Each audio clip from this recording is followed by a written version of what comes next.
Hello friends, watch my story. They took my kindness for weakness, but every story here proves revenge doesn't need to be loud.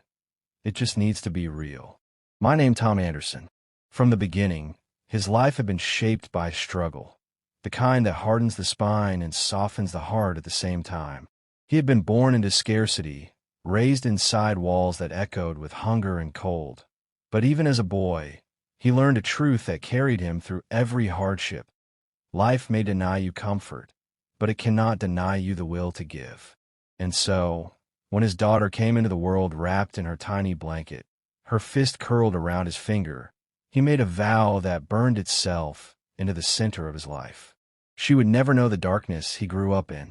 She would never feel small in the world, never feel forgotten, never feel the sting of want. He would build her future with his own hands if he had to. And he did. His hands, aged before the rest of him. They cracked in winter, bled in summer, and carried the weight of bricks, metal, machinery, grief, and love all the same. He worked anywhere work existed. The sun saw him on construction sites by day. The cold steel of broken engines felt his touch by night. And on weekends, he hauled loads meant for men half his age. Each time exhaustion threatened to hollow him out, he pictured her little face and pushed through the ache. He told himself that every blister was a blessing, every sweat-soaked shirt a promise kept. There were nights he returned home, long after the world had gone quiet. He would unlock the door with trembling hands and step into the soft hush of the small home he fought so hard to provide. He never turned on the lights right away. Instead, he walked straight to her room, cracked the door open, and watched her sleep. In those moments, the fatigue melted from him like snow in spring. Her breathing was steady, gentle little clouds rising and falling. And he stood there, whispering silent thanks that his daughter knew safety, warmth, and peace. Everything he never had. He remembered her first steps as if they had happened yesterday. She had waddled across their living room floor, unsteady and determined, her tiny feet slapping against the tiles before she tumbled into his arms. He held her as if she were made of glass, laughing with a joy he had never felt before. That moment carved something permanent into his heart. He realized then that wealth wasn't measured in coins. It lived in the weight of his daughter against his chest, in the small hands clutching his shirt, in the sleepy whisper of "Daddy" against his neck. Years moved, time thickened, and life found ways to challenge him. But he never stumbled from the path he walked for her. When school began, he made sure she lacked nothing. He worked double shifts, so school fees were always paid on time. He skipped breakfast so she could bring lunch. He walked miles so she could ride the bus. If a field trip required money he didn't have, he found a way, selling tools, taking extra shifts, even pawning small pieces of himself bit by bit. But she never knew. She never heard the growl of his stomach when his dinner was only tea. She never saw the nights he fell asleep sitting up because he was too tired to reach his bed, and he preferred it that way. To him, fatherhood meant giving quietly, loving loudly, and sacrificing without keeping score. If she smiled, he forgot the pain. If she laughed, he forgot the hunger. If she slept peacefully, he felt full even on an empty stomach. That was the strange, beautiful mathematics of love. When she reached college age, the world around them whispered caution. Let her take loans. Let the school help. Let her husband-to-be step in. But he could not. His pride and his promise were stronger than the convenience others suggested. He sold his cherished old car, the one he had lovingly planned to fix and drive into his later years. He signed loans in his name. He worked overtime until his hands shook like thin leaves in a winter breeze. And when she stood on that graduation stage, draped in her gown, holding the diploma that represented years of sacrifice he never complained about, he wept openly, not for himself, but for her, for the fact that he had kept his vow. Her wedding came not long after, and he watched her walk down the aisle with a glow that reminded him painfully of his late wife. Losing his wife had carved a hollow space inside him, a silence that lingered in every room of his home. But watching his daughter on her wedding day felt like seeing a small piece of his wife return, smiling from another life. He paid for the ceremony, The reception, the flowers, the food, every detail crafted with the careful precision of a father who wanted his daughter's happiness to be beautiful. People told him he was doing too much. He didn't listen. Love is never too much. Even when she married and moved away, he remained her steady shadow. When she and her husband wanted a house, he did what he always did. He stepped in. He co-signed the loan, paid the deposit, and helped shape the walls that would shelter their future. Every nail hammered into that house felt like a heartbeat of his own. He told himself it would always be a place for him too, a place where he would be welcome, where he would belong, where the table would always have a seat waiting. But the thing he cherished most, more than the house, more than the achievements, more than the milestones he helped create, were the family dinners. Sunday evenings at the table became sacred rituals for him, threads connecting past to present. He dressed carefully each time, pressed shirt, polished shoes, wanting to show respect to the home he helped build. He brought small gifts for the grandchildren, eager to leave warmth in their memories. He shared old stories, keeping their lineage alive through tales of their grandmother, of his youth, of the struggles that shaped their family into what it had become. And in those moments, surrounded by flickering candles and the soft chatter of a family he loved more than breath itself, he felt whole. He felt seen. He felt like he mattered. But life has a cruel way of hiding storms behind calm skies. And even as he smiled across the table, even as he told stories he thought were cherished, he had no idea how close he was to the day those very memories would become the reason he was silenced. A father does not see betrayal coming, not from the child he raised with his own blood. It didn't break all at once. That is the silent cruelty of disrespect. It rarely arrives in a single blow. Instead, it seeps in through tiny cracks, sneaking past the warmth of old memories, disguising itself as stress or impatience or a tired sigh. If the insult had come suddenly, he might have braced himself. He might have seen the storm forming. But this was different. This was slow, almost gentle at first, like a winter that begins with a cold breeze before swallowing the whole world in frost. He started noticing the small changes first, those subtle shifts only a father's heart can detect. The tone of her voice when he asked simple questions, the faint edge in her replies. Sometimes it was just a sigh, as if his presence was heavy. Other times, it was a small eye roll when he repeated a story, the same story she once laughed at, begged him to tell again, curled up against him as he spoke. He told himself she was tired. She had children now, responsibilities, a busy life. He convinced himself that age makes children forget the gentleness they once carried. But the sign sharpened. At family dinners, when he began telling a memory, especially one about her mother, she would cut him off, quick and dismissive. "Dad, we've heard that already." The words were short, but they stung with a precision that pierced deeper than anger. Her mother's memory wasn't just a story to him. It was the last living piece of a love he still carried like a fragile keepsake. To have it silenced so casually, it hurt in places he didn't even know were vulnerable. And children, innocent as they are, become mirrors of the adults they watch. His grandchildren, those bright, eager little souls he adored, began to mimic her. When he opened his mouth to share something, their eyes flicked to their mother first, waiting for silent permission. Sometimes they would smirk, sometimes whisper to each other, sometimes roll their eyes the way she did. They weren't cruel. They were learning that their grandfather's words were interruptions, that his stories were background noise, that his presence at the table was something to tolerate, not embrace. Each time it happened, he felt himself shrinking in his chair, as if he was occupying too much space, as if his stories were clutter, his voice an inconvenience. And yet, he stayed gentle. He smiled through the ache. He told himself not to take it personally. He reminded himself of all she was juggling: motherhood, bills, marriage, responsibilities. He excused her sharpness the way he excused a child's temper tantrum. But deep down, a truth began to whisper in the hollow of his chest, a quiet truth he didn't want to hear. The distance between them wasn't temporary. It was growing. One evening, after dinner, He sat in the living room with the grandchildren sprawled across the carpet, their small hands tangled in toys. He began telling them about their grandmother, about the way she used to sew their mother's clothes by hand when money was tight, how her laughter filled the house like sunlight, how she stitched love into every thread. Halfway through, his daughter abruptly stood, clapped her hands, and said, "All right, kids, bedtime. Grandpa's old stories can wait." She laughed as if it was a harmless joke. The children laughed too, but the laughter carved him open. He sat there on the couch with the unfinished story sitting heavy in his throat.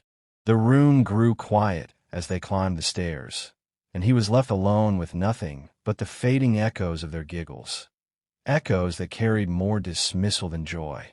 That night, he cried in his car before driving home. Another time, he brought a photo album, a simple album filled with decades of memories, snapshots of love and struggle, pages of a life lived for family. He placed it on the table after dinner, excited to show the grandchildren where they came from. His daughter glanced at it and sighed sharply. "Dad, we don't need old pictures lying around. Don't clutter the house with this." Clutter. The word struck him like a slap. Those weren't just pictures. They were the story of his life. Her life. Yet she pushed the album aside with the same ease she might push away a used napkin. He watched it slide to the edge of the table and felt something inside him fold in half. Then her husband joined the cruelty. At first, the man had been polite, even respectful. But as the daughter grew colder, he followed her lead. When the father spoke too long, he would catch the son-in-law smirking behind his glass, exchanging amused glances with his wife. One evening, when the father paused to remember the name of an old friend, the man chuckled and muttered, "Losing it, huh?" They both laughed. He pretended not to hear, but inside, the humiliation clawed at him. He remembered nights holding his feverish little girl, whispering soothing words until her trembling stopped. He remembered skipping meals so she could eat. He remembered walking miles so she wouldn't have to. He remembered lifting her up onto his shoulders, her fingers tangled in his hair, her laughter ringing into the sky. He remembered everything. She remembered nothing. The distance between them wasn't a crack anymore. It had become a canyon. She didn't call unless she needed something. She didn't ask if he was well. Even his health, which had begun to show signs of age, drew no concern from her. And at the dinner table, where he once felt like the heart of the family, he now felt like a ghost. When he spoke, the air grew heavier instead of lighter. His presence wasn't welcome. It was endured. Still, he stayed silent. Still, he smiled. Still, he convinced himself love would fix the growing fracture. But winter doesn't soften. It deepens. And then came the night when the small cuts he endured for years gathered themselves into a single wound that could never be healed. The night she would tell him the words that would end everything. The night he would finally understand what he had become in her eyes. Not a father. Not the man who built her world. But a burden she wanted gone. The storm was coming. He felt it in his bones. He just didn't know that it would arrive with a single sentence.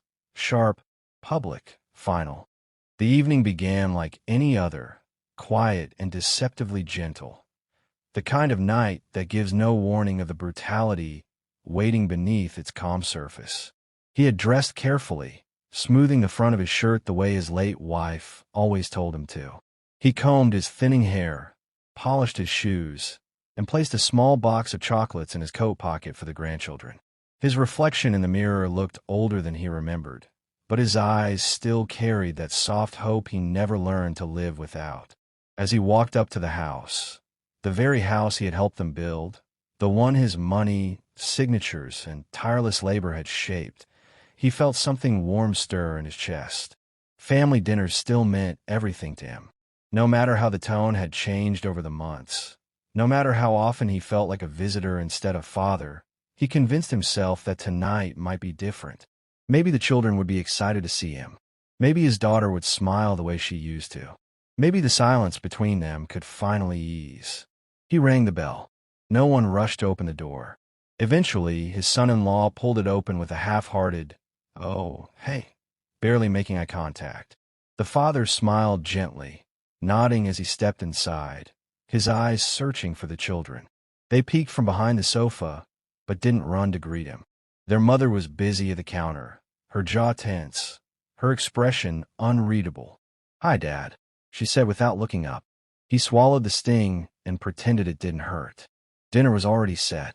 He took his usual seat at the table, end of the table, always, and placed the chocolates beside the children's plates. They thanked him politely, but without the sparkle he loved seeing in their eyes.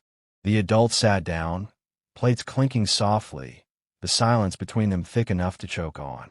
Still, he tried. He always tried. He asked about the children's school.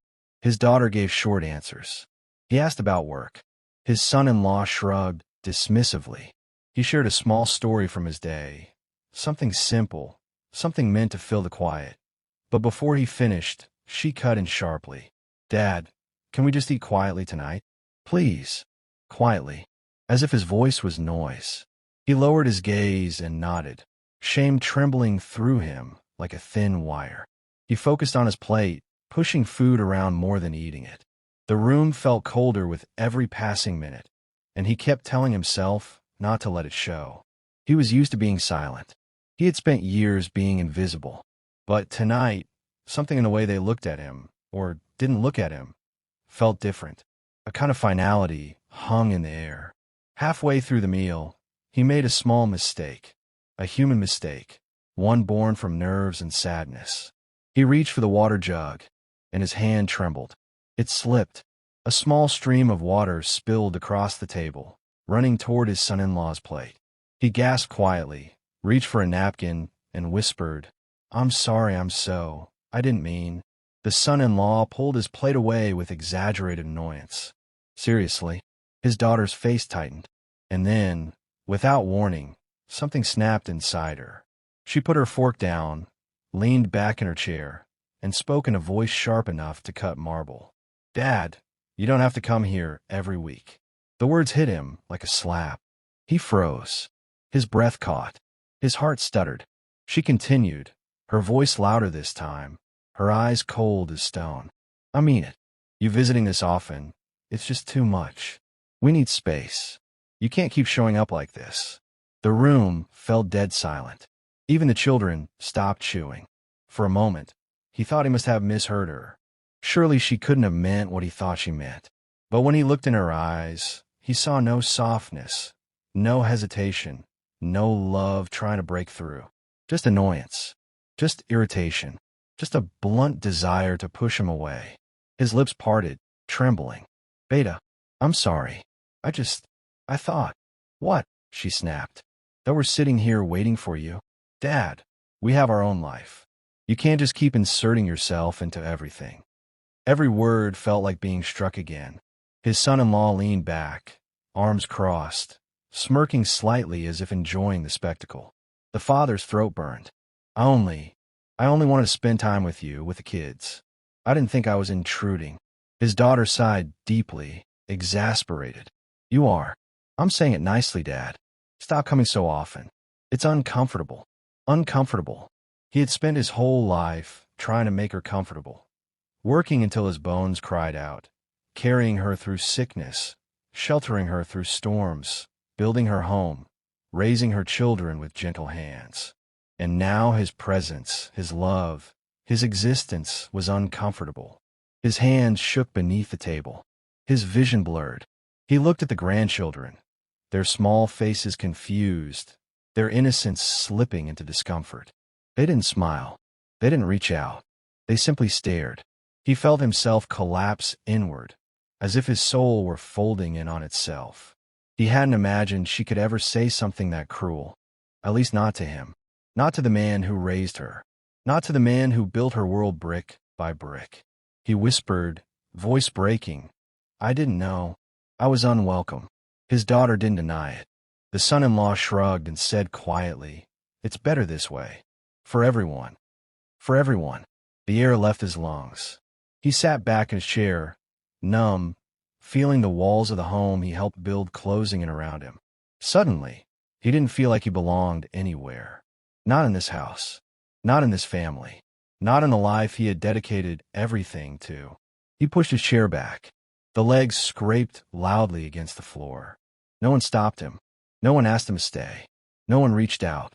He stood there, looking at faces that once brought him joy, now turned into strangers carved out of ice. He whispered goodbye to the children. They didn't answer. He walked out slowly, each step heavier than the last, his heart cracking under the unbearable weight of her words. The chill outside hit his face like a punishment, but he welcomed it.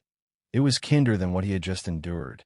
The night swallowed him, and something inside him, something that had survived every hardship, every loss, every lonely year, finally broke. A father doesn't die when his heart stops. He dies the moment his children no longer see him as theirs. He did not sleep that night. He lay awake in the small room that had once been filled with his daughter's laughter, staring at the ceiling as the words replayed themselves over and over, cutting deeper each time. You don't have to come here every week. It's uncomfortable. The sentences curled around him like cold hands, squeezing the breath out of him, reminding him that even after a lifetime of sacrifice, a parent can still be discarded like an old coat that no longer fits the season. By dawn, something inside him had changed, not with anger, not with hatred, but with a hollow clarity. He realized that love, when taken for granted long enough, eventually finds a place to rest. His love had nowhere left to stand in that house, so it sank back into him, fragile and bruised. And with that quiet collapse came something new: resolve. He rose with a steadiness he didn't recognize at first. There were no tears left, only a stillness, like standing in the center of a storm long after the winds have died. He moved through the house methodically, gathering the few things he had brought over the years: a jacket left on a chair, a forgotten umbrella, a small framed photo of him holding his daughter on her 5th birthday. He touched the frame gently with the tip of his finger, tracing the outline of her smile, then set it down. He wasn't leaving it for them. He simply no longer needed it. By the time the sun rose fully, he had packed a small bag and stepped outside. The air was crisp, sharp against his skin, but it felt cleaner than the stifled space he had just left behind. He locked the door behind him and walked away from the house, that house he had poured his savings, his labor, his hope into. With every step, the weight on his shoulders lightened. Not because the pain disappeared, but because he finally stopped trying to carry a relationship that had already died. He didn't call her the next day, or the one after that. He didn't visit, didn't text, didn't show up with chocolates on Sundays. He vanished from their routine like a ghost slipping through walls, silent, unnoticed, unmissed. At first, she didn't care. In her mind, she had set a necessary boundary. She felt lighter, freer, unburdened. She assumed he was fine. He always was. He had spent his whole life carrying others. Surely he could carry himself. 2 weeks passed before she realized something was wrong. No Sunday visit. No missed calls on her phone. No small gifts left on the counter for the children. No quiet footsteps in the hallway. Silence. At first, she shrugged it off. Maybe he was sick. Maybe he was busy. But by the 3rd week, something uneasy began to settle in her stomach. She called him once. He didn't answer. She tried again. Still nothing. Annoyance flickered into confusion. Confusion into worry. Worry into a creeping guilt that she tried to push away. But guilt, once awakened, is a stubborn thing. It does not sleep easily. Meanwhile, he moved through his days without her voice echoing through them. He began fixing the small things in his own home. A creaky window, a loose board on the porch. Tasks he had always postponed because he was too busy helping her. Now, his hours were quieter. He learned to sit with his loneliness instead of drowning in it. But he also began taking steps she would never expect. He visited the bank, the estate office, the lawyer whose number he kept tucked away in his drawer for years. One by one, he began untangling her from the foundation of his life. Her name was removed from the property papers. The signature she begged him for years ago returned to him like a broken promise. Her access to his accounts was quietly erased. Her claim to his assets, his savings, and his will disappeared into nothingness. Not out of bitterness, not out of revenge as fire, but revenge as withdrawal, the quiet kind, the kind that leaves no scars on the skin, only on the heart. He rewrote his will, naming charitable foundations, and one distant relative, a nephew who had shown him kindness without conditions. Not much, but kindness counts more than blood.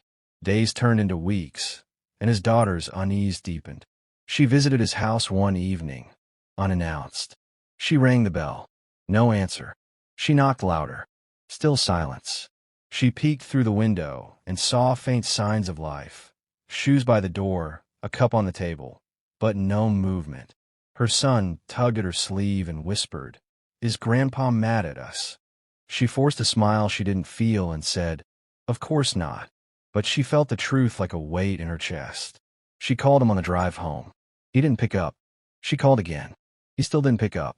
That night, for the first time since childhood, she cried.